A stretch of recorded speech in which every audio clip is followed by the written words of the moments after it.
अब मैं आपको अपने सेकेंड वीडियो में बता रही हूँ कि रासायनिक अभिक्रिया को संतुलित करना। ये हमारा थर्ड वीडियो, पहले संयोजकता का था, फिर संयोजकता का पार्ट 2 था, अब ये रासायनिक अभिक्रिया को, उसमें ये पहला ही वीडियो का ये कि रासायनिक अभिक्रिया को संतुलित करना कैसे होता है।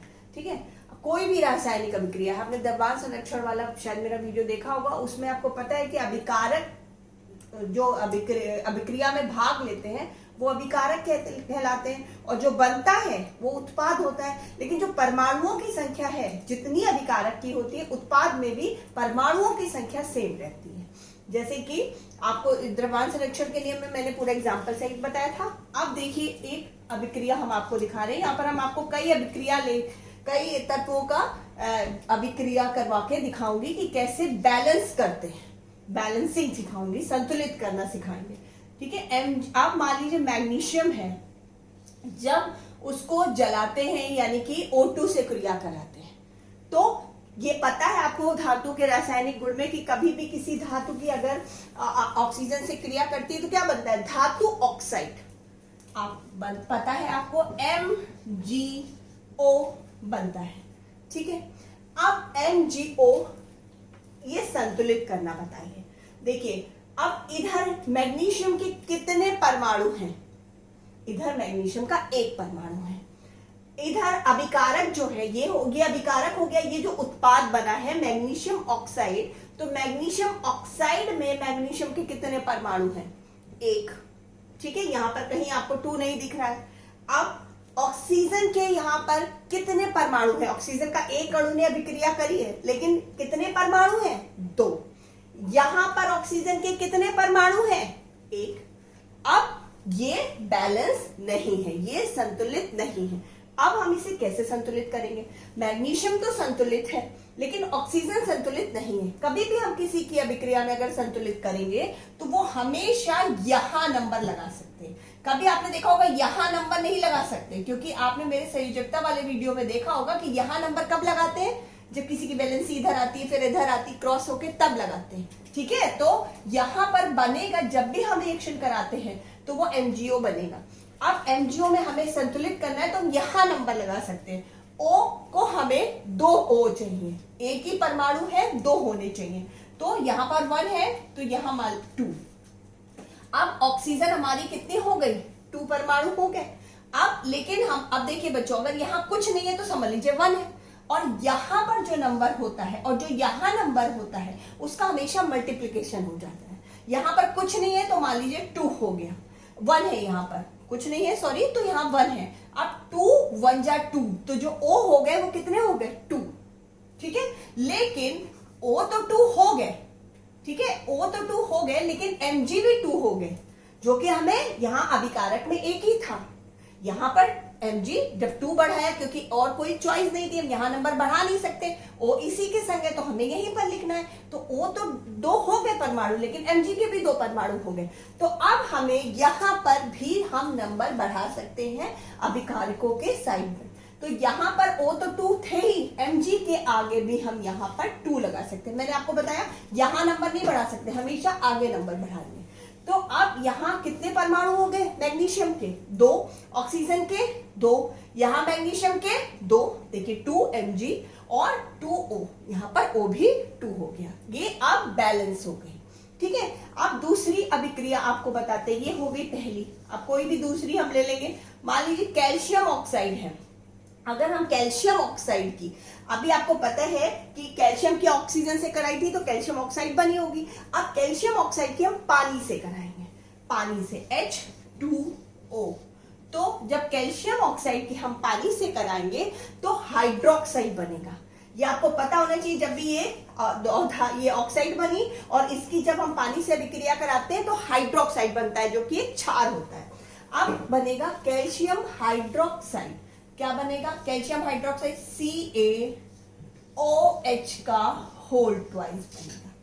ठीक है, अब यहां पर बैलेंसिंग हम देखेंगे। अब सबसे बड़ी बात ये आप पहले देखिए, OH का होल ट्वाइस, OH का होल ट्वाइस का मतलब होता है कि ये पूरा जो O भी 2 है, H भी 2 है, ये होल ट्वाइस का मतलब ये होता है। यहां पर लिखते हैं OH का होल ट्वाइस। ठीक है, अब गिनना शुरू करें कि इधर कितने परमाणु हैं, उधर कितने परमाणु हैं, इधर कितने परमाणु हैं। कैल्शियम सबसे पहले हम देखेंगे, कैल्शियम का इधर 1 है और तो कहीं कैल्शियम नहीं है।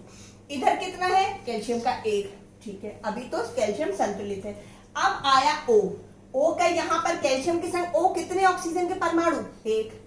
यहाँ पानी के संग ऑक्सीजन के परमाणु कितने हैं, 1 और, तो 1 और 1 2, हमेशा ऐसे जोड़ हो जाता है। अगर यहाँ पर 2 होते, यहाँ पर 2 होते तो 4 हो जाते। यहाँ 1 है, यहाँ 1 है, तो हम देखेंगे कि अभिकारकों के साइड जो ऑक्सीजन परमाणु है वो 1 + 1 2 है। आप देखेंगे उत्पाद के साइड कितने ऑक्सीजन के परमाणु है। तो मैंने आपको बताया था कि OH का होल ट्वाइस, मतलब जो O है वो भी 2 है, H है वो भी 2 है, ठीक है। तो अब O भी बैलेंस हो गया क्योंकि इधर 1 और 1 2, इधर ये होल ट्वाइस के कारण 2। अब हाइड्रोजन देखेंगे, हाइड्रोजन कितनी है, इधर 2 परमाणु है, 1 अणु यानी कि 2 परमाणु है H2। अब इधर कितना है, OH का होल ट्वाइस यानी H भी 2। तो ये इक्वेशन में कुछ हमें नहीं करना है, ये ऑलरेडी बैलेंस हो गई, ठीक है। अब हम तीसरी देखेंगे, अगर हम इसी कैल्शियम हाइड्रोक्साइड की कार्बन डाइऑक्साइड से क्रिया करा दें फिर क्या होता है, CaOH का होल ट्वाइस कि अगर हम कार्बन डाइऑक्साइड से क्रिया करा दें तो जो बनेगा वो बनेगा कैल्शियम कार्बोनेट, ठीक है। अब बनेगा कैल्शियम कार्बोनेट। ये देखो बच्चों, ये जो इससे इसका रिएक्शन कराएंगे तो ये जो बनता है ये आपको पता होना चाहिए कि बनता क्या है, ठीक है। ये आपको कहीं से आप निकाल नहीं सकते। इसका आपको इससे पहले विधि बताइए कि क्यों O3 है, वो आपको पता होना चाहिए। बैलेंसिंग बता देंगे कि आगे नंबर्स लगते हैं, लेकिन आपको इतना पता होना चाहिए कि अगर कैल्शियम हाइड्रोक्साइड की कार्बन डाइऑक्साइड से जब भी क्रिया होगी, ठीक है, तो आपको पता होना चाहिए कि कैल्शियम कार्बोनेट ही बनेगा और प्लस पानी बनेगा, ठीक है। अब इसको हम बैलेंस करना स्टार्ट करते हैं। अब यहाँ पर कैल्शियम सबसे पहले देखते हैं, कैल्शियम कितना है, 1। यहाँ देखते हैं कहीं और कैल्शियम है, नहीं है। अब अभिकारकों में कैल्शियम का 1 परमाणु है। अब जो उत्पाद है उसमें कैल्शियम का कितना परमाणु है, 1, ठीक है। तो यहाँ पर कैल्शियम जो है वो संतुलित है। उसके बाद आया OH का होल ट्वाइस यानी O यहाँ कितने हैं, 2 और यहाँ कितने हैं, 2, ठीक है। तो 2 और 2 4, इधर ऑक्सीजन कितना हो गया, टोटल 4। मैंने कहा था यहाँ 2 और यहाँ 2, ये दोनों जो होता है जोड़ हो जाता है, तो यहाँ 4 हो गए। अब इधर देखते हैं, यहाँ ऑक्सीजन कितना है, 3, यहाँ कितना है, 1, तो 3 और 1 4, ये भी बैलेंस हो गया। अब हम देखेंगे हाइड्रोजन, हाइड्रोजन जो है यहाँ पर कितना है, 2 और हाइड्रोजन यहाँ 2 है, होल ट्वाइस के चक्कर में 2 है यहाँ पर भी, तो यहाँ पर भी 2 है, ठीक है। और अलग से कार्बन अगर हम देखेंगे तो कितना है, कार्बन यहाँ पर 1 और यहाँ पर भी 1, यानी ये भी इक्वेशन पूरी बैलेंस है। अब हम 4th इक्वेशन देखेंगे। जरूरी नहीं है कि सारी इक्वेशन इम्बैलेंस हो, ठीक है, लेकिन ये हमें देखना है। अगर हमको पता होगा किन क्राइटेरियाज पे ये बैलेंस होती है, किन क्राइटेरियाज पे ये इम्बैलेंस होती है, तभी तो हम जान पाएंगे कि ये बैलेंस है कि नहीं बैलेंस है। इसीलिए मैंने 2 इक्वेशन आपको ये बैलेंसिंग दिखाई जिसमें जरूरत थी, इन दोनों में इक्वेशन की बैलेंसिंग की जरूरत नहीं थी। आगे देखिए आपको और दिखाएंगे, उसमें आपको पता लगेगा कि बैलेंसिंग की जरूरत है कि नहीं है। अब हमने यहाँ मीथेन गैस ली, मीथेन गैस की ऑक्सीजन से हमने अभिक्रिया कराई। अब जब मीथेन की हम ऑक्सीजन से क्रिया कराते हैं तो बनता है कार्बन डाइऑक्साइड प्लस पानी बनता है, ठीक है। अब हम यहाँ पर देखेंगे जो मीथेन गैस में पहले क्या है, कार्बन। अब इधर अभिकारक में कार्बन है, इधर कितना, 1 ही कार्बन है और तो कहीं कार्बन नहीं है। इधर देखेंगे कितने कार्बन है, 1, कार्बन बैलेंस हो गई। अब H यहाँ कितने हैं, 4। अभिकारकों में जो परमाणु हाइड्रोजन के परमाणुओं ने कितना मतलब भाग लिया, कितने परमाणुओं ने भाग लिया, 4। अब उधर देखेंगे कितने परमाणुओं ने भाग लिया, यहाँ हाइड्रोजन नहीं है, यहाँ हाइड्रोजन है, लेकिन यहाँ हाइड्रोजन कितनी है, 2, यहाँ हाइड्रोजन कितनी है, 4। तो अब हमें यहाँ पर हाइड्रोजन के जो परमाणु हैं उनकी संख्या बराबर करनी पड़ेगी। अगर आप ये जो अभिक्रियाएं हैं अगर आप लैब में भी लेके बैठेंगे ना मीथेन गैस की ऑक्सीजन से क्रिया, तो बच्चों वो जो बैलेंसिंग हम सिखा रहे हैं, जो मात्रा बढ़नी है वो वहां भी आपको बढ़ानी पड़ेगी। ये जो बैलेंसिंग होती है ये रियल बैलेंसिंग होती है। जब आप प्रैक्टिकल वे में इसको लैब में करेंगे ना तो भी आपको इतने ही परमाणुओं की जरूरत पड़ेगी, नहीं तो वो चीज नहीं बनेगी। ये सिर्फ कॉपी पे काम नहीं है।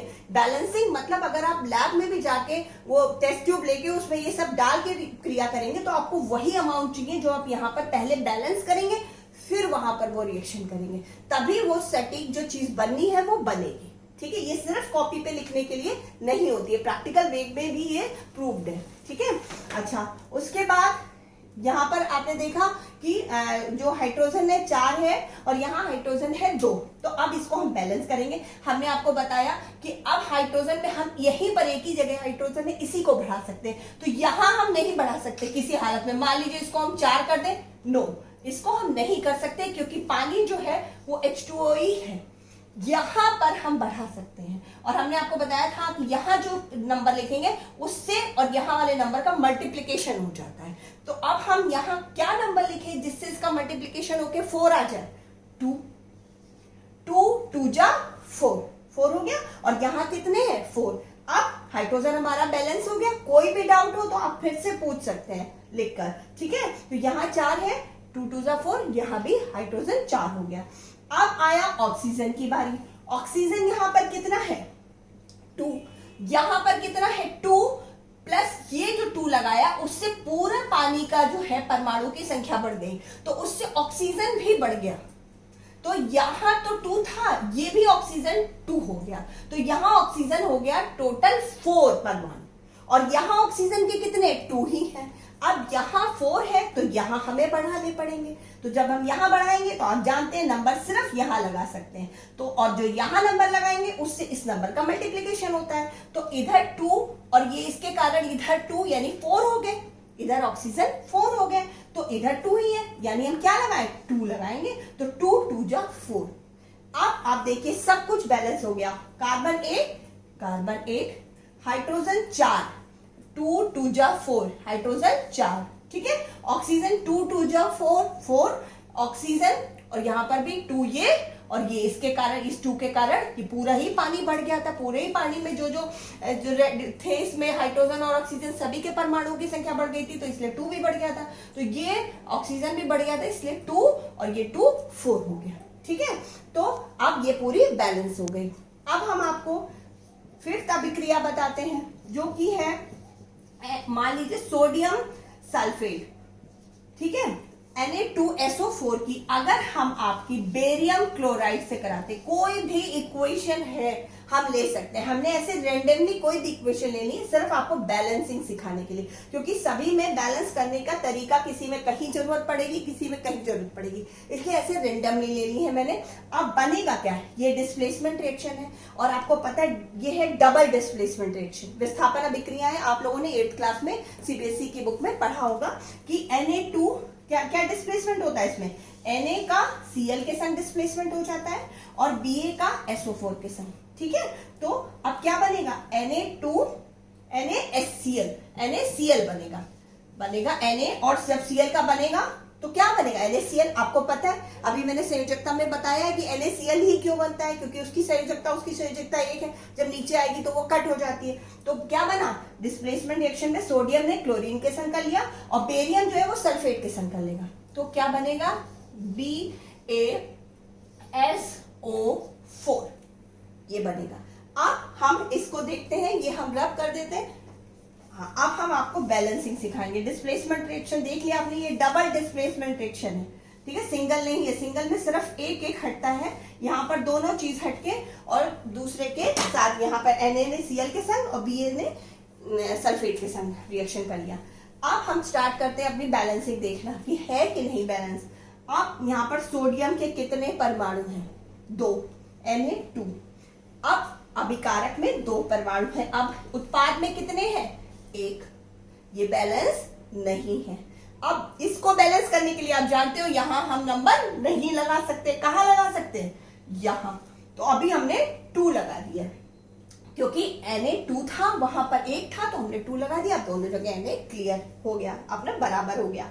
अब हम देखेंगे SO4, SO4 यहाँ पर एक है, यहाँ पर देखेंगे SO4 एक है क्योंकि यहाँ कोई नंबर ही नहीं है, अपने आप में SO4 एक ही है, ठीक है। ये SO4 हमारा हो गया। SO4 आप एक साथ भी देख सकते हैं और अलग अलग आप देखेंगे। अगर सल्फर देखते हैं तो सल्फर भी आप देखिए एक है, यहाँ एक है, O4 है तो O4 है, ठीक है। ये पूरा अलग अलग भी देखेंगे तो बैलेंस है, सल्फेट के रूप में देखेंगे तो भी बैलेंस है। उसके बाद हम देखेंगे बेरियम, बेरियम यहाँ एक है, यहाँ कितना है एक, Cl यहाँ 2 है, ठीक है, क्योंकि BaCl2 होता ही है, क्योंकि इसकी जो बेरियम की बैलेंसी होगी वो 2+ की थी और क्लोरीन की जो थी वो माइनस की थी, तो इसकी 2+ की जो थी वो यहाँ आ गई थी तो BaCl2 था। अब क्लोरीन की बैलेंसी 2 है और यहाँ देखेंगे, देखिए अगर ये 2 लगाने से Cl भी बढ़ गया तो हमें अब यहाँ एक्स्ट्रा कुछ लगाने की जरूरत नहीं है। यहाँ भी क्लोरीन के 2 परमाणु और यहाँ भी इसको लगाने के चक्कर में, क्योंकि सोडियम हमें बढ़ाना था तो पूरा ही ये बढ़ गया ना, जब यहाँ लगाया तो पूरा ये बढ़ गया तो क्लोरीन भी 2 हो गया। अब सब कुछ यहाँ पर बैलेंस हो गया, ठीक है। अब एक इक्वेशन हम आपको और दिखाते हैं, थोड़ा ऊपर का हम रब कर रहे हैं जिससे कि सामने रहेगा तो क्लियर दिखेगा आपको। अब एक लास्ट में इक्वेशन दिखाती हूं कि मैग्नीज ऑक्साइड MnO2, जब MnO2 जो है वो एल्युमिनियम से अगर रिएक्शन करेगा तो क्या बनेगा, ठीक है। मैं आपको बार बार बोल रही हूँ, मैंने रेंडमली कोई भी इक्वेशन ले ली आपको सिर्फ सिखाने के लिए कि कहाँ क्या बढ़ेगा, ठीक है। आपको अगर कोई ऐसी इक्वेशन मिले जो आपको नहीं आ रही है, आप कमेंट बॉक्स में लिख दो कि ये वाली इक्वेशन बैलेंस करके बताइए, तो भी मैं बता सकती हूँ आपको।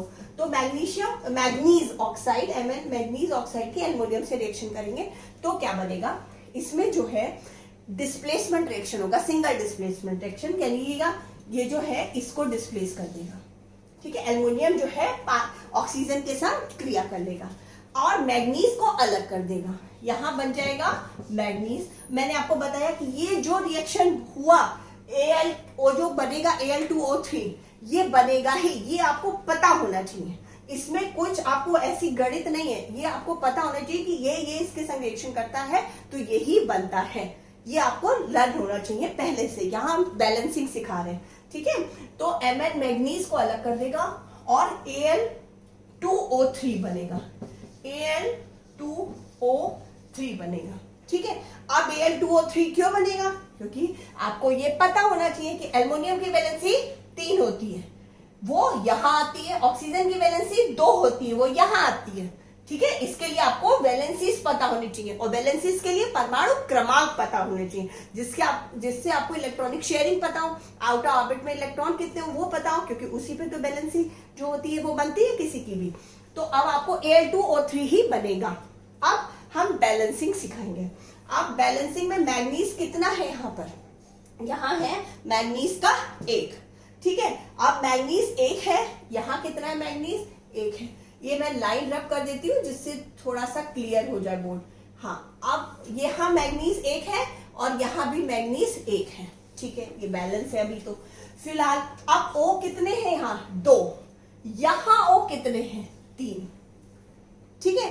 अब यहाँ पर 3 है तो 3 करने के लिए अगर हम यहाँ 1 से मल्टीप्लाई कर देंगे तब तो कुछ फर्क पड़ेगा नहीं, ठीक है। तो यहाँ 1 2 जा 2 ही रहे, क्योंकि मैंने कहा यहाँ जो नंबर लगाते हैं उससे इसका मल्टीप्लिकेशन हो जाता है, यहाँ 3 तो हो ही नहीं सकता और कहीं है नहीं ऑक्सीजन इधर जो हम एक उधर कुछ ऐसा करके कि गिन लें तो 3 हो जाए।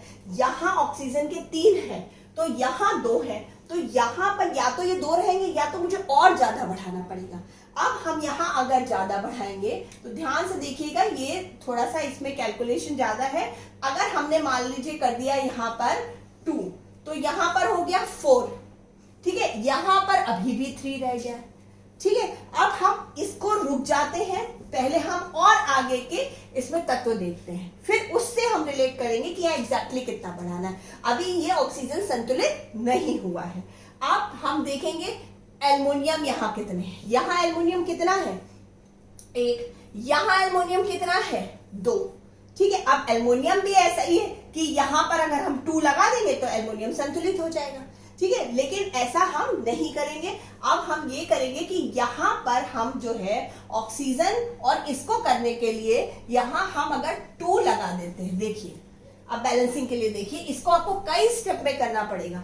अभी हम एक स्टेप में बता रहे हैं, क्योंकि 2 अगर हमने यहां लगा दिया तो अब 2 2 जा 4, एल्युमिनियम कितना हो गया 4। चलिए एल्युमिनियम तो यहाँ अकेला है, हमने इसको बढ़ा दिया 4, यहाँ एल्युमिनियम 4 हो गया। जब भी ऐसा कॉम्प्लिकेटेड आए तो एक लाइन से ना करके छोड़ दीजिए, आगे के तत्वों को देखिए जो उसके संग जुड़े हुए हैं, शायद उसको बढ़ाने से वो भी बैलेंस हो जाए। ठीक है, तो हमने यहाँ पहले हमने एल्युमिनियम को बैलेंस करा, और एल्युमिनियम को हम 2 लगा के यहाँ बैलेंस कर सकते थे, लेकिन हमें ऑक्सीजन पे भी फर्क पड़ना है। ऐसा हमें दिखाना है कि वहां पर और यहाँ पर भी ऑक्सीजन जो है उसके परमाणु की संख्या सेम हो जाए। तो यहाँ 2 2 जा 4, एल्युमिनियम हो गया तो यहाँ पर भी 4 लगा दिया। अब ये 2 लगाने से ऑक्सीजन कितना हो गया, मैंने बताया था यहाँ जो नंबर होता है उसका यहाँ वाले नंबर से क्या होता है मल्टीप्लीकेशन। तो 2 3 जा 6, अब जो ऑक्सीजन यहां पर हो गया वो हो गया 6। अब जब यहां 6 हो गया तो अब हम यहां अगर क्या नंबर लगाएं जिससे इसका मल्टीप्लिकेशन होके 6 हो जाए, 3 3 2 जा 6, ऑक्सीजन हो गया बैलेंस। अब इधर देखिए 3 और ये 2 जा 6, ठीक है, और यहां 2 और ये 3, 2 into 3 बराबर 6। अब लेकिन फर्क किस पे पड़ गया, मैग्नीज पे, जो कि अकेला है, उससे हमें यहाँ पर बहुत ज्यादा फर्क नहीं पड़ेगा। जब किसी और के संग जुड़ा होता है तब हमें ज्यादा फर्क पड़ता है कि अगर हम एक को बढ़ाएंगे तो दूसरे का भी नंबर बढ़ा, फिर हमें बैलेंस करना पड़ेगा। अब यहाँ पर हमने देखा ये ऑक्सीजन तो बैलेंस हो गई दोनों तरफ से। अब यहाँ जो मैग्नीज है वो उसके कितने परमाणु हो गए 3। अब हम यहाँ पर चुपचाप 3 लगा देंगे और मैग्नीज भी बैलेंस हो गया। अब हमारे पास सब कुछ यहाँ बैलेंस हो गया, मैग्नीज 3, ऑक्सीजन 3 2 जा 6, ऑक्सीजन 2 3 जा 6, एल्युमिनियम 4, एल्युमिनियम 2 2 जा 4। ठीक है, अब ये इस इक्वेशन में आपने सबसे ज्यादा सीखा होगा कि अगर लाइन से हम चलते हैं, अगर लाइन से हो रहा है चलते हैं, लेकिन अगर हमने यहाँ देखा ऑक्सीजन अगर हम पहले डिसाइड कर लेते हैं यहाँ पर तो हमारा और गड़बड़ हो जाता। तो हमने उसको छोड़ा, वेटिंग में डाला, आगे बढ़े, आगे वाले हमने तत्वों में देखा क्या हम उसको बैलेंस कर रहे हैं तो हमारा ऑक्सीजन बैलेंस हो रहा है, ठीक है, फिर उससे बैलेंस हो गया तो हमने यहाँ पर भी उसको बैलेंस कर दिया। ठीक है, अब इस वीडियो में इतना ही, अगले वीडियो में आप जो पूछेंगे वो भी मैं बता सकती हूँ।